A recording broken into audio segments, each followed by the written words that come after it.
All right, Dolphins fans, time for your weekly stock up, stock down for your Miami Dolphins on the Fins Up Network as we head into week 16 already against the Green Bay Packers. Yet another essentially primetime game, Christmas Day, back at the Hard Rock Stadium. I'm pumped already. We need this one. Lost 3 in a row. Time to get back into that damn win column. I'm going to tell you, though, about today's stock up, stock down video. I have an unusual number of stock up candidates, especially considering that we just lost a game. But I've talked about it in the Bills recap video. I wasn't super discouraged after that game. In fact, I left that game a little bit encouraged, which seems very, very strange after a loss. I don't really have that feeling. Definitely didn't have that feeling against the 49ers. Definitely didn't have that feeling against the Chargers.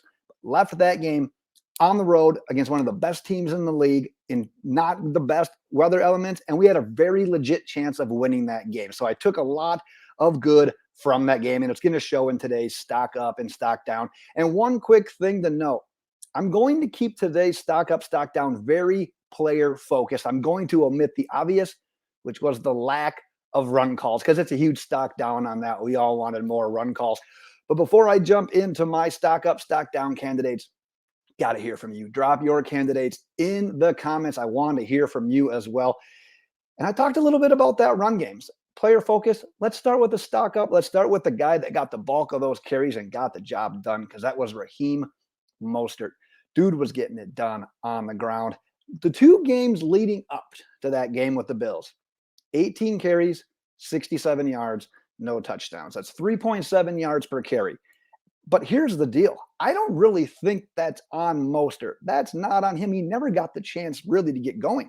The carries weren't there. The touches weren't there. The involvement wasn't there for him in the play calling, in the scheme, in the game plan going into those games. So how can we really put it on Raheem Mostert? Well, guess what? Offense had to change up a little bit. Weather dictated play calling a little bit.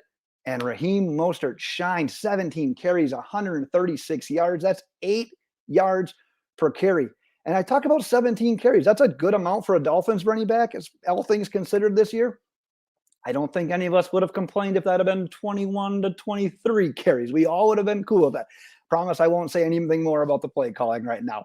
But over 100 rushing yards in the first quarter. But here's the thing that I really wanted to focus on when talking about Raheem Mostert, because it was more than what he did just as a ball carrier in that game. One of the biggest plays that he had in that game was the deep shot down the sideline to Jaylen Waddle. Not the one he scored on, but just like the down the sideline throw that Tua had to him. Robert Hunt goes inside and blocks the guy nearest the center on that one as well. And the blitzer comes free, and Raheem Mostert knows exactly what his assignment is, and he took care of his assignment. Popped that guy right in the knees, gave Tua the extra time that he needed. Tua makes the completion to Waddle. You get a chunk yardage game. That's what this game is about. Raheem Mostert understanding his duties, understanding his assignment, and coming through with the execution. So huge props to him for Mostert doing the dirty work as the running back, but he proved in that game needs more opportunities moving forward. But stock up right now, Raheem Mostert.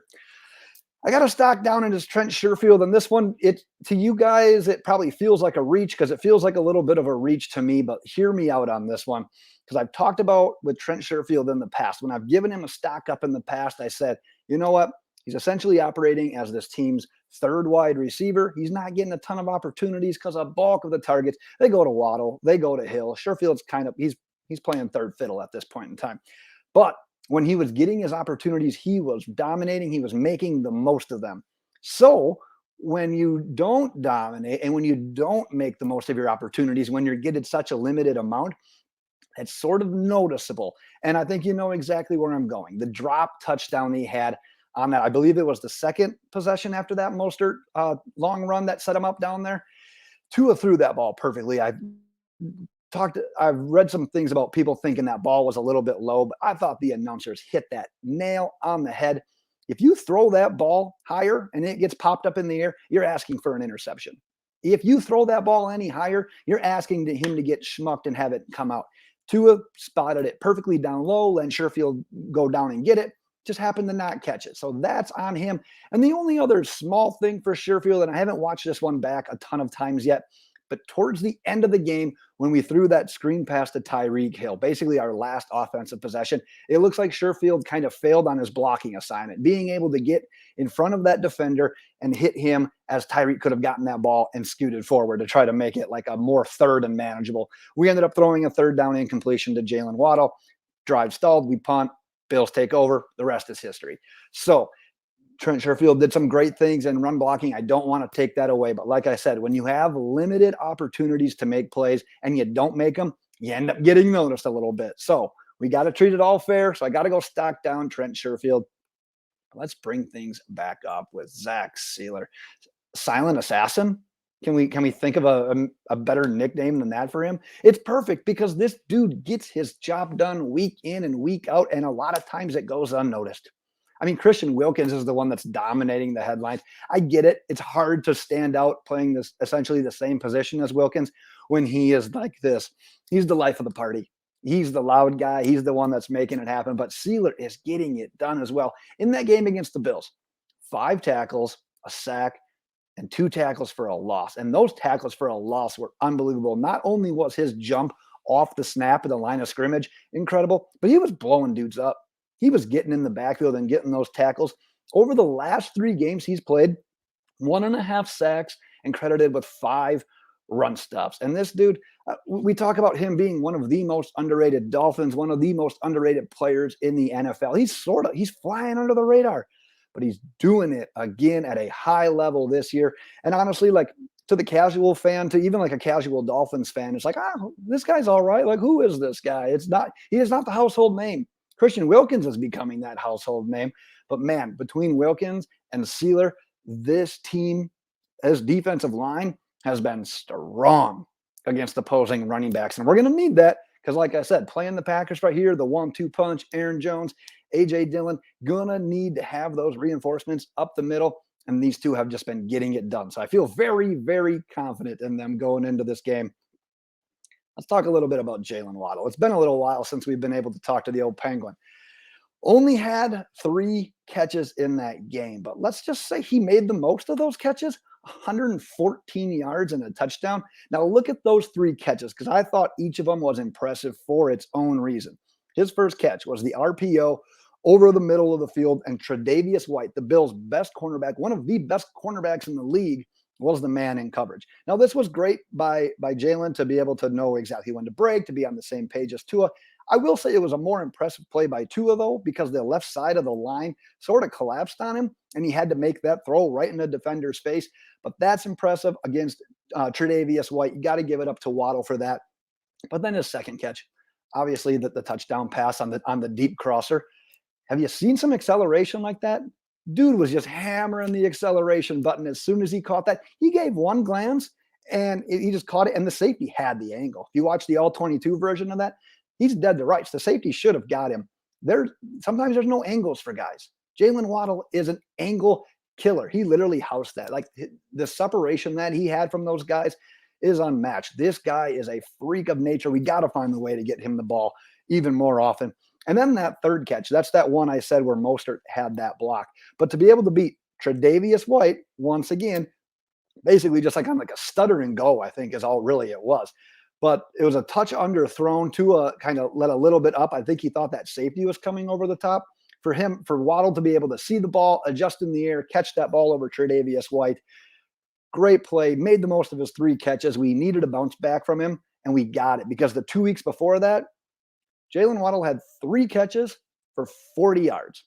We need more from that from Jaylen Waddle because look at his season stats. He's now up to 62 catches, 1,117 yards, and 7 touchdowns as this team's second wide receiver. These numbers that these guys are putting up in year 1 of the Mike McDaniel offense are off the charts. I had high expectations. Waddle and Hill and Tua and their offensive production are exceeding them. And not to mention 18 yards per carry. Remember when you had 9.8 or whatever it was last year? We said, yeah, guess what? Guess what number is going to be going up this year?